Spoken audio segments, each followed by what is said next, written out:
Well, the weekend is over and the numbers are in. Surprisingly, Superman wins in the U.S. Superman is a hit in the U.S. I did not expect that. I did not expect the critics to love it, the audience to love it, and for it to do well in the U.S. Now, in fact, I got some numbers here. So Superman screams DC is back at the U.S. box office. It did $56.5 million. That's the number 2 biggest Friday opening day of 2025. It beats Lilo and Stitch at $55.9 million, and it's only under a Minecraft movie at $57.1 million. I never thought it would be Minecraft, but it came close. It's number 2, and that's including the $22.5 million in previews. And if we compare it with James Gunn's past, it's better than Guardians of the Galaxy Volume 3 opening day at $48.1 million. And it's almost on par with the Batman, which is a much more popular character than Superman. Take it from me. That one did, let's see, that one did 56.6, so pretty much on par with the Batman. And it is the biggest opening day in James Gunn's career. It beat Guardians of the Galaxy Volume 2's $56.1 million. And it is now the 45th biggest opening day of all time. And it's the biggest Friday ever for a Superman solo film. It beat Man of Steel's Friday opening at $44 million. Now, this projection gets a little out of control. They're saying it's eyeing 130 to 140 3-day weekend. I don't think it's going to hit that. It's Sunday now, so the numbers are coming in. I think it's probably like 122, something like that. Maybe it'll get a few more walk-ins. I don't know how they do these numbers. It's always mystifying. It's only, what is it right now? It's Sunday at 3 p.m., so I guess they figure it out via pre-sales. But that's still really, really good. A huge win for Superman here domestically. Now, this hides, so that's all good news, but all that just hid the really, really bad news, guys. And I have to bring some people down up out of the clouds because unfortunately, Superman, by the looks of it, has flopped internationally. The world, just other countries, they weren't having Superman. They weren't having truth, justice, in the American way this time. And there are several reasons for that. I'll go into 6 reasons why I think Superman has failed overseas. I think you know a big one right now. We're not the most popular in the world right now, especially in the Trump tariff era. There's also superhero fatigue definitely going on overseas. There's numerous reasons which I'll get to, but we have to be realistic. We have to talk about what is the actual success of the new DCU. Where does it end up in a worldwide total? Where does it end up? Does it make its budget back? And you have to factor all this in.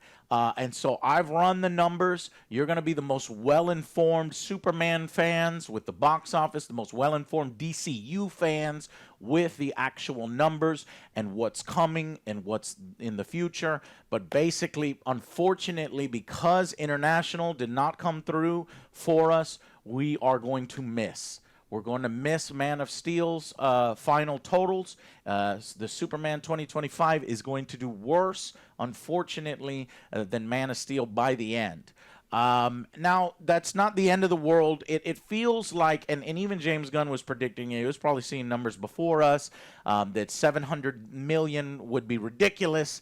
He doesn't have to hit those numbers to be considered a success. Many people were saying that the Warner Brothers kind of adjusted their production and their projections to being okay with a 500 million number. If it's less than 500 million, then they're going to pull the plug. If it's 400 million, that's plug pull. But that was never in danger, at least because U.S. came out and support. Critics, audiences came out and supported it. I think I've done the research. It's probably going to end up at 585 by the end of its entire run globally, both the U.S. and internationally. And so is that a success? I think that it's very mid to low in the start of the DCU.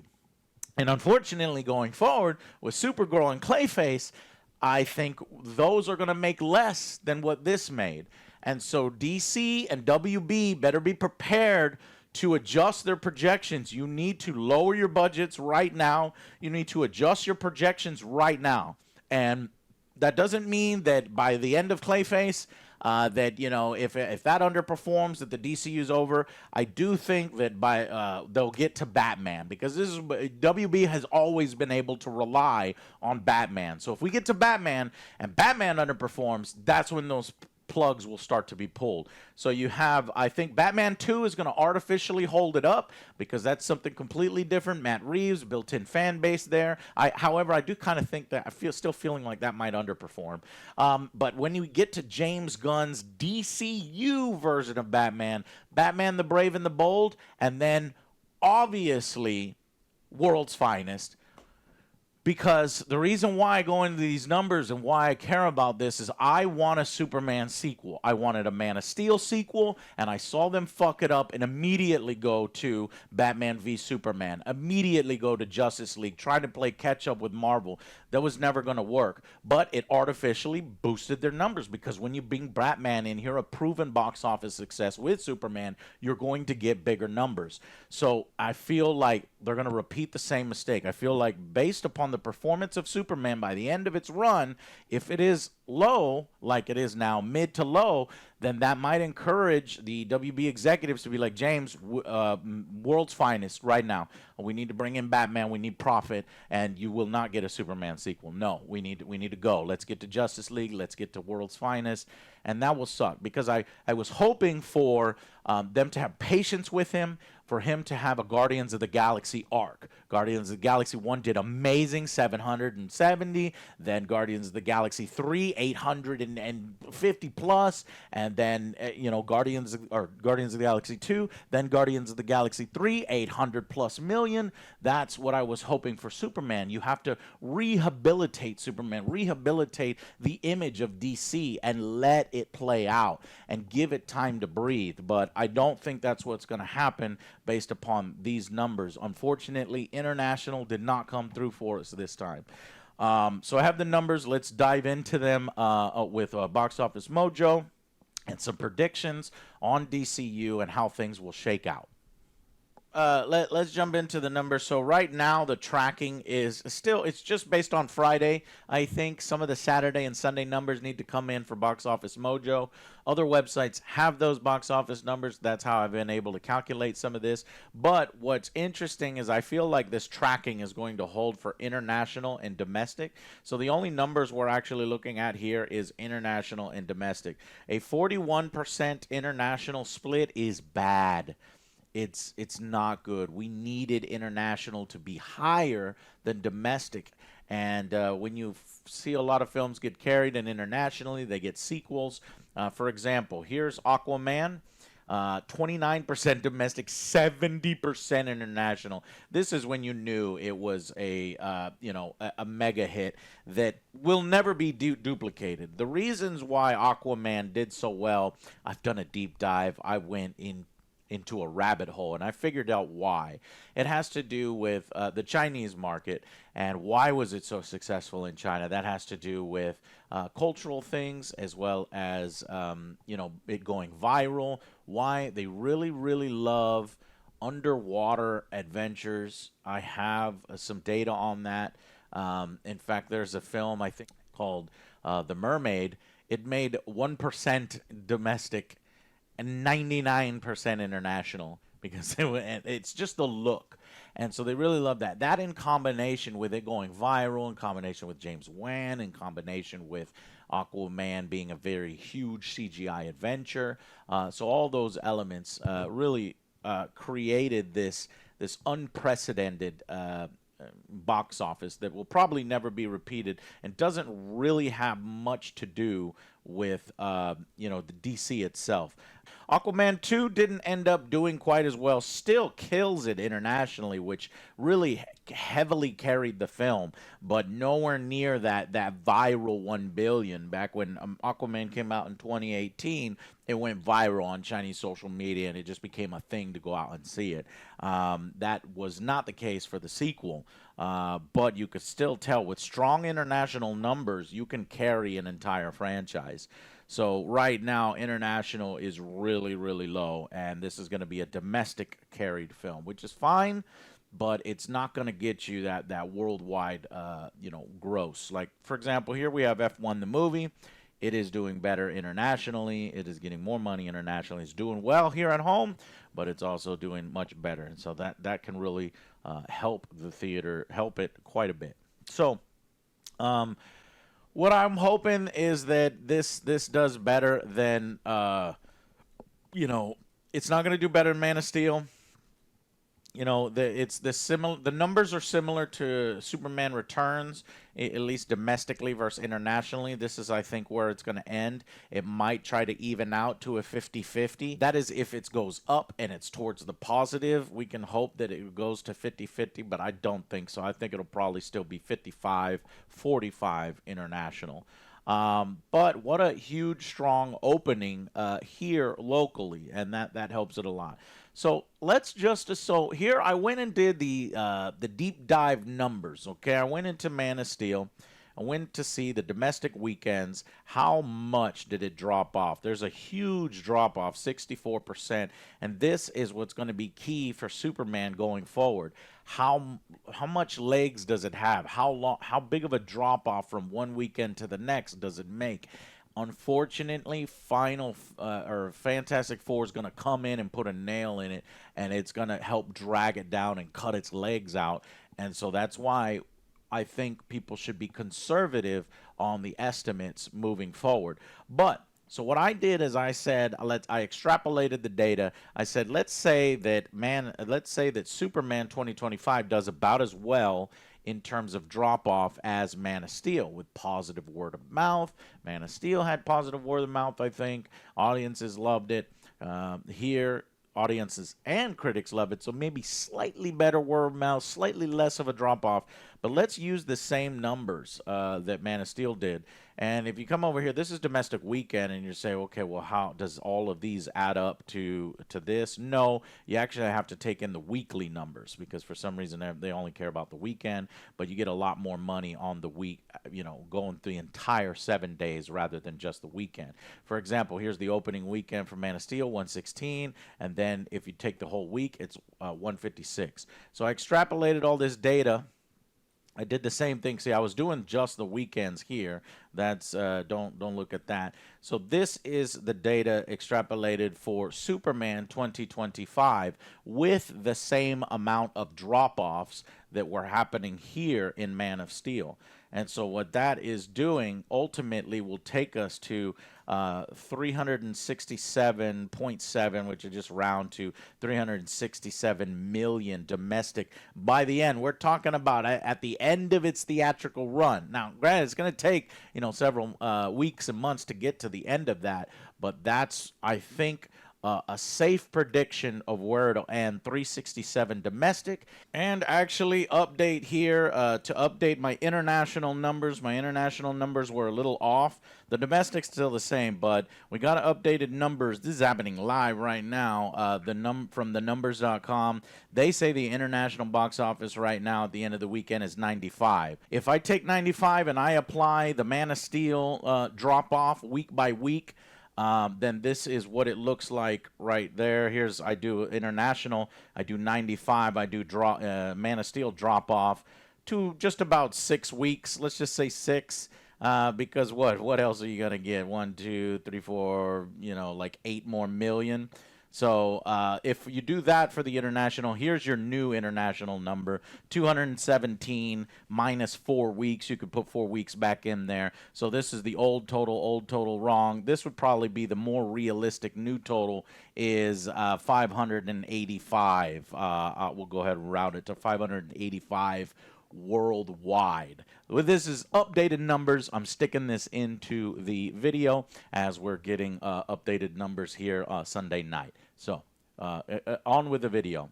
So half a billion dollars to me is good, especially for a Superman brand. I don't know why people think that Superman. I do understand why people think that Superman should make $1 billion and this and that, but the reality is, and I actually pay attention because I'm a super mega fan of Superman.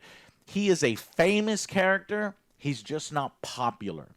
He used to be popular way back in the day, but nowadays it's not like that anymore. It's Batman who's popular. Superman might be more famous. And well, at this point, I think Batman might be more famous and more popular, but that's just the reality. So I think the 6 reasons for Superman's flop overseas can be summed up in 6 reasons.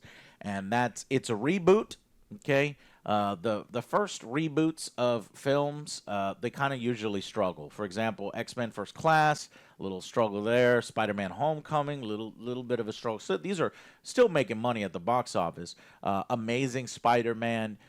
Anytime you get those first ones after a reboot, it struggles a little bit. And then it finds its feet in its sequel, and popularity goes up. So I'm hoping that DC treats Superman like Guardians of the Galaxy. So Guardians of the Galaxy did, and then it went up, and then it went up, and we're doing well in the box office, right? But you have to give the film multiple sequels. You have to give the film a chance. You have to let that audience build. And too often, I think WB just runs. Has no real confidence in Superman at all, and then just runs to the easy way to make $1 billion, which is Batman and Superman. But as I was saying before, going back to the underperformance of Superman, number 1, reboot. Number 2, it's a little harder to sell. This is just something I know. Again, he's famous. He's not popular. You look at all the previous Superman films. Now, adjusted for inflation back in the 70s, Superman really popular, had done better. But this is Christopher Reeve. This is the first time you've actually seen a man can fly. It was fucking amazing. There was these moments, and it stuck with people, and it's their childhood. These days, I think the childhood is more Spider-Man and Batman and stuff. So that's number 2. Number 3, there's no star power. There was no star power in the film. There's no recognizable big names for general audiences to go and collect. This is more for domestic, but actually it still did well here domestically. But internationally, they know in the world they know our movie stars, and it always helps to have big names in movie stars. This film didn't have any of it. But a big one is the U.S. reputation overseas right now. Guys, it's the worst it's been in a long time. In this era of Trump tariffs and trade wars and mentalities of the Canadians hate us right now.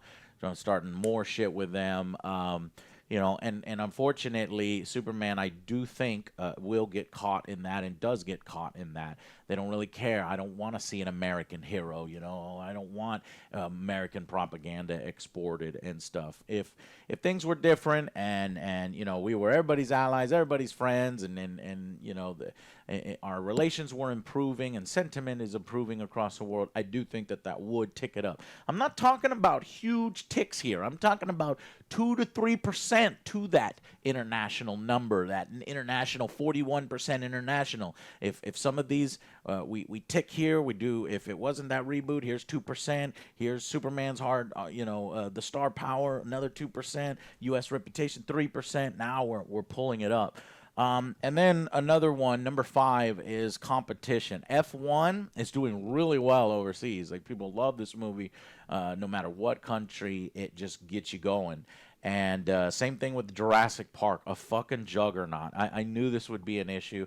I knew that Jurassic Park, while it came out before Superman, is still cutting into the ceiling of Superman. If Jurassic Park wasn't out, if Superman came out over July 4th weekend and there's no rival studios film trying to make $1 billion, then yeah, Superman could have reached some of these crazy numbers that people were saying. Oh, 175 million domestic. I was like, you guys are crazy. Stop it.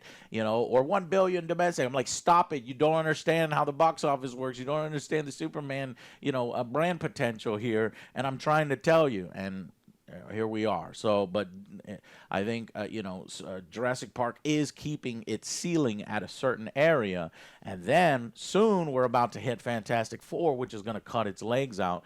That's why I'm staying conservative on my projections, and that's why when I even tell you 521 million worldwide, there's still a chance that it could just be 500 million worldwide, depending on Fantastic Four. And that's worrying. And then finally, just superhero fatigue in general. Perhaps even DC fatigue. The fact that you have like what is it? The last 8 DC films have been terrible. It's like you have to go back to Batman and the Joaquin Phoenix Joker 1 to really get these amazing hits and Batman. But it's a problem. And then ill will, especially in the fan base. The fan base is divided. Trust me, I'm on the internet. I see the discourse and the fights back and forth. And then the right-wing woke Superman, Fox News telling people, well, I'm not going to see that film. That's a little bit, doesn't do a whole lot, but it all factors in here. So a little bit of ill will toward, after the DCEU ended. So these are 6 huge reasons for some of the box office performance for Superman overseas. It's a surprise it's doing so well here in the U.S., and I wouldn't say so well, right? So well would be 175 and all the crazy fucking projections. Now, the projections are where I thought they were. Like, you heard it here first. I gave you this prediction. I gave you 120. I gave you 115, and that's where we're at because I knew it had about the same potential as Man of Steel because we're on a reboot. We're rebooting the whole thing, and people are skeptical. Now, word of mouth might increase it, and that's really the only thing that we have to hold on to is that it did well with critics and audiences. It's a bit of a crowd pleaser. May not have that ending clapping moment. I wish it did, so that people feel good leaving the theater. There's still some people clapping. I went to 2 showings, no clapping. I am going to do a 3rd showing. Hopefully, we'll see there. But this is what it's like, and these are real projections from somebody who's honest to you all the time, even if it hurts me. So thank you so much for watching. Thank you for talking the DC with me, the DCU box office performance and Superman performance. I am seeing Superman again a 3rd time in IMAX sometime soon. And I keep noticing new things, and we could talk more Superman in the future and the DCU in the future. Thank you so much for watching. Tell me what you think, and I will see you guys on the next Angry Joe show. Bye, guys.